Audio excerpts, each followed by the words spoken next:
The Trail of Daylight. He had seen it all in his day.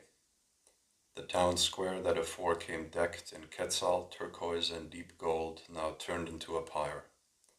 For the kids are loosed like bloodhounds now, and from the looks of it you'd think they're running the place.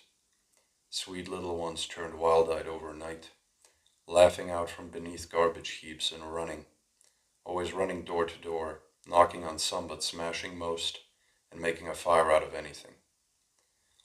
Like little Julio strutting the border with his cart of wares, grinning snare to every tourist, smoking his 3,000th cigarette while pulling his 300th con, and at end of day taking his loot back to town with an eye to spend it on the ladies. Hardly a hair on the sack, but acting tough in front of women old enough to be their mothers.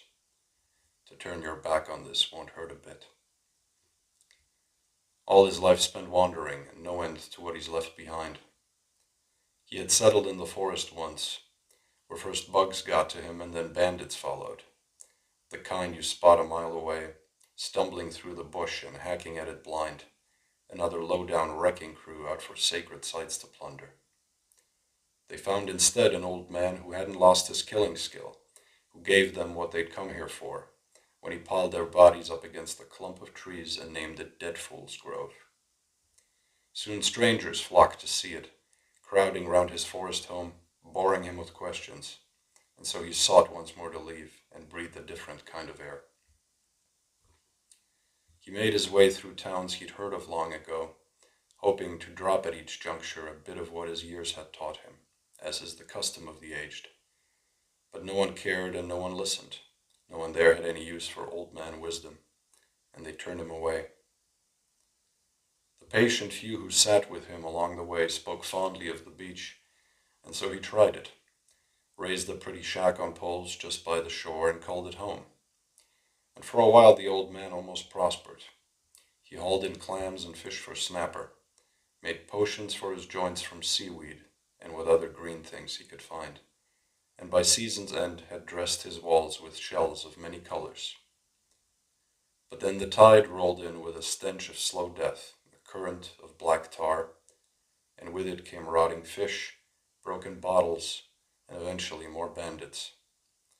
He killed pirates on deck, he killed pirates on shore, he killed pirates until he was knee-deep in their gore, and didn't even bother washing then, but set out for he knew not what. Came to a patch of desert in the end, and sank beneath the nearest tree.